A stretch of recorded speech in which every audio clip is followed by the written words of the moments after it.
Let's talk about distribution of water. This is important, right? In a female, 45 solids and 55 fluids. So that's 45% solids in a female and 55% fluids. In a male, 40% solids and 60% fluids. Signs of dehydration. Let's talk about it. Early signs: thirst, fatigue, dry mouth, darkened urine, cravings, muscle cramps, anxiety, headaches, migraines, degradation of memory, ability to concentrate. So those are your early signs, right? Okay, this is important. This is how you approach water, right? Drink when you have the sensation of thirst. Very important. Welcome to Food Farmacy, where we assess food as medicine.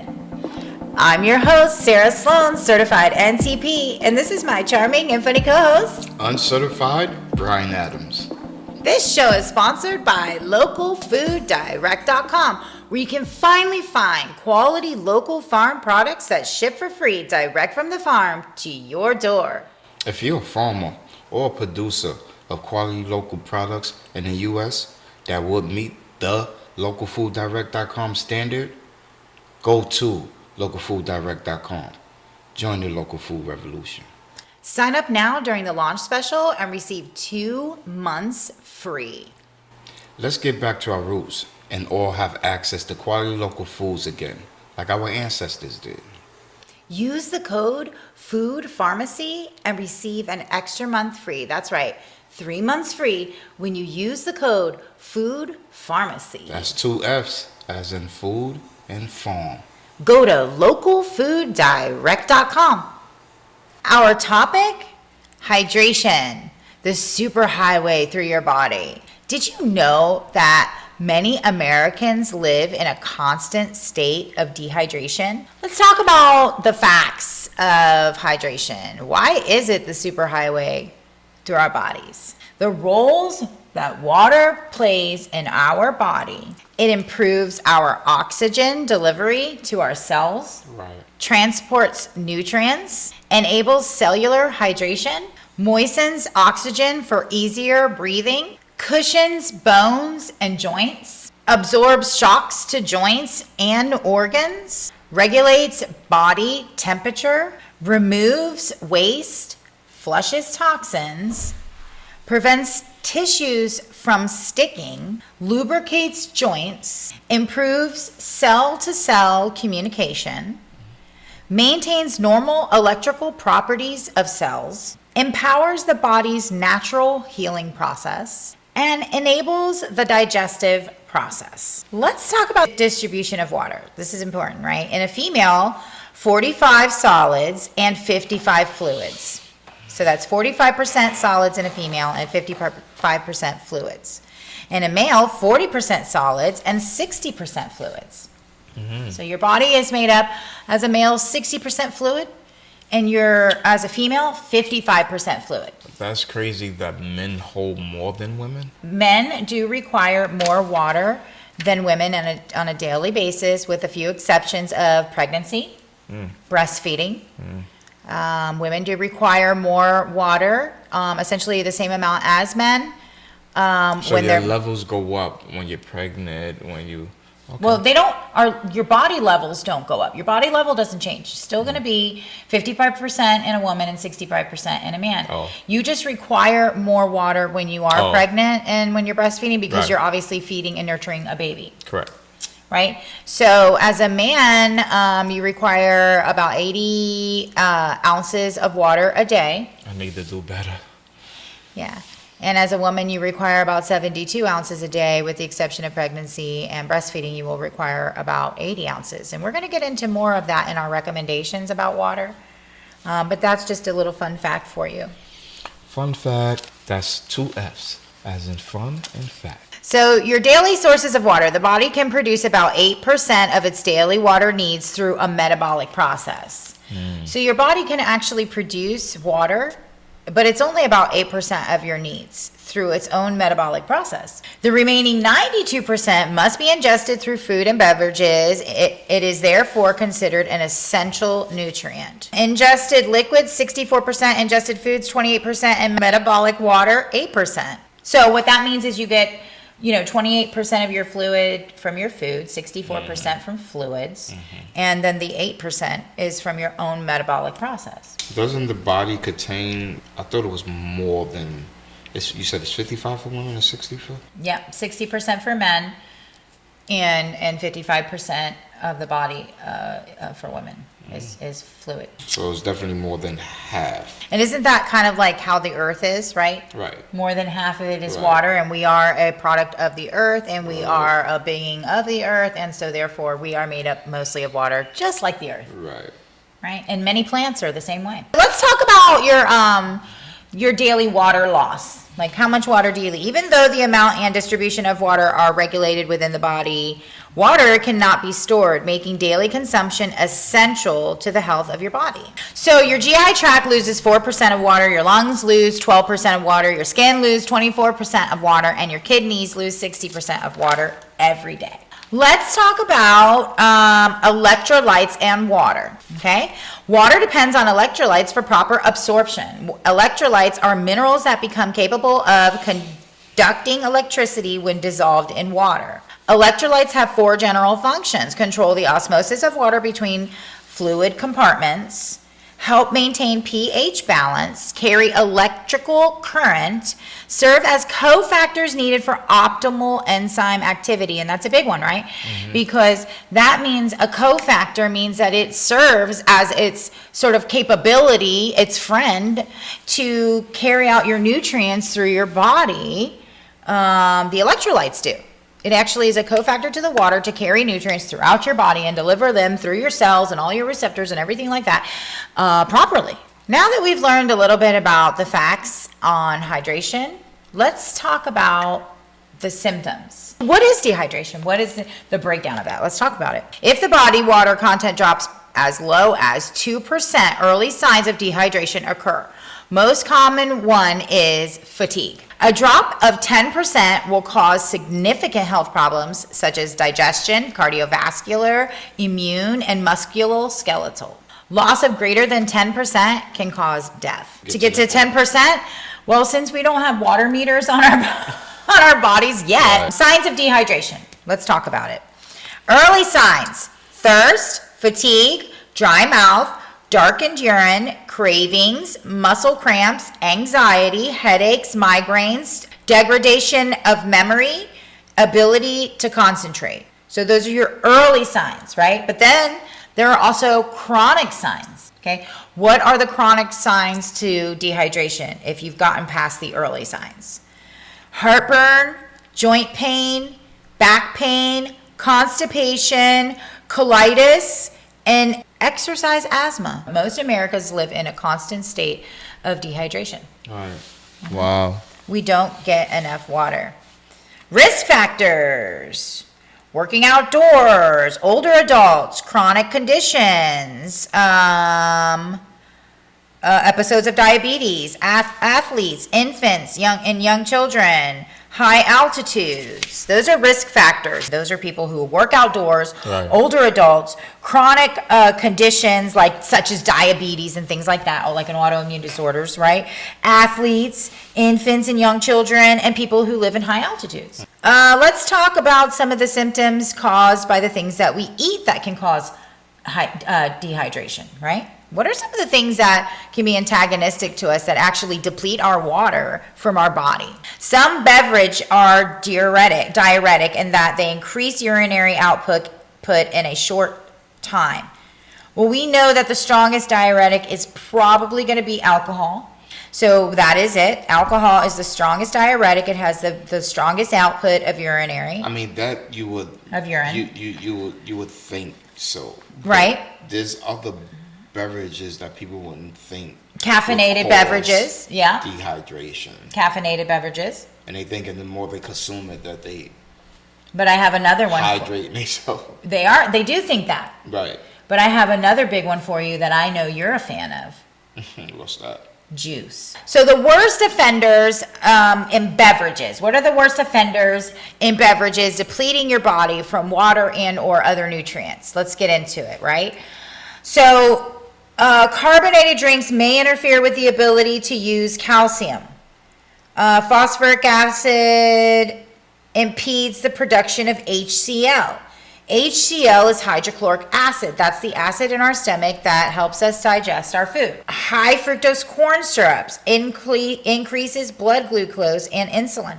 High fructose corn syrup is in a lot of carbonated sodas and in drinks and in juices. You need to look out for this in your beverages. Aspartame has at least 92 side effects. Aspartame is that replacement for sugar. Eventually changes the methanol, which converts to formaldehyde and formic acid.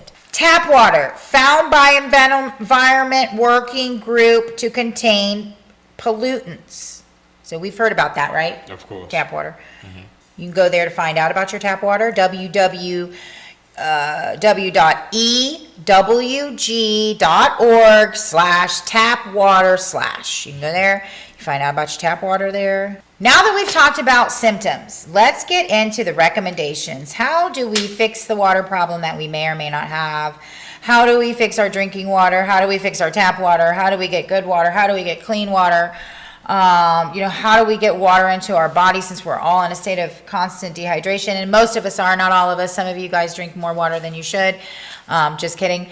I don't know very many people that do that. But let's get into how do we get and solve this problem, because there's so many ways to still enjoy the juice, still enjoy the coffee, and still get enough water into your body. I've heard that there are ways to get more fluid or liquid or contain more water for your body. You can receive that from eating certain fruits versus drinking water. Correct. Cucumbers have cucumbers that have the highest amount of hydration. But again, you can eat foods that have a lot of water content, absolutely, and it will help you to hydrate, right? So eating foods with high water content is definitely a good consideration. But you definitely still need to have pure water along with those foods. You need pure water that's clean, that doesn't have contaminants, and that isn't from a plastic bottle with potentially BPA. So let's get into that. Let's get into the recommendations. The first recommendation I say is find a pure water source. Okay, and a couple of things that I would say to cut out of your curriculum when you drink water is to stop buying bottled water. Bottled water has so many effects on the environment, your body. It sits in warehouses, the plastic kind of, and then who knows what kind of plastic, and we're going to do a show on different plastics that have the numbers on the bottom with the different BPA levels, and some do and some don't, and this and that. And even if they say no BPA, you're still drinking out of plastic. Okay, so the first thing you want to do is find a pure water source. You can go onto that website, find out what your tap water's like. You can put a well in. You can go and fill fill water at those refill places into jugs, stainless steel. If you have to drink out of plastic, try to find something that's not BPA. But I really support you finding stainless steel, glass, drinking out of anything but plastic. There's also, the idea that you can drink out of, if you have a copper cup, copper actually adds minerals to the water. So if you drink out of a copper cup throughout the day, and replace your stainless steel cup with a copper cup, it'll actually, the longer it sits, the water sits, they actually say you should let it sit for about an hour before you drink it, because the minerals from the copper will kind of infuse the water. So those are some tips about, how to get fresh water, how to drink your water. And remember that women need 72 ounces of water per day. And then men need about 80 ounces. 80. If you're pregnant and if you're breastfeeding, you need to have about what a man needs. You need about 80 ounces of water a day. You need to up it up. What else are my recommendations? Electrolytes. We talked about electrolytes. How do you get electrolytes? Well, one easy way to get electrolytes is to stay away from the desert. Coconut water is a great way to, if you drink like one coconut water a day, that's a great way to add electrolytes into your body. Adequate intake of beverage include drinking water ounces per day. Infants, 7 to 12 months, 20 ounces. Children, 1 to 3 years, 30 ounces. 4 to 8 years, 41 ounces. Males 9 to 13 years old, 61 ounces. Males 14 to 18 years old, 88 ounces. Males 19 to 70 years old is 100 ounces. Females 9 to 13 are 54 ounces. Females 14 to 18 are 60 ounces. Females 19 to 70 are 74 ounces. Pregnancy, if you're pregnant between the ages, well, I guess you would be, 14 to 50, you would need 77 ounces. If you're lactating, also 77 ounces. Your bio-individual factors to take into consideration when you're intaking water are your age, your activity level, your processed food and sugar intake, your urine color, your thirst, your environmental conditions, your elevation, your chronic and acute diseases, and pregnancy and lactation. These are considerations that you take into mind when you're taking in water. All right, drinking water options. Tap water, well water, bottled water, purified water, spring water, carbonated water. For spring water, you can go to findaspring.com. That's findaspring.com, and that is where you can find spring water in your area. Drinking water options, do your research to find a good source of daily drinking water. If you want to drink tap water, have it tested to see what you are drinking.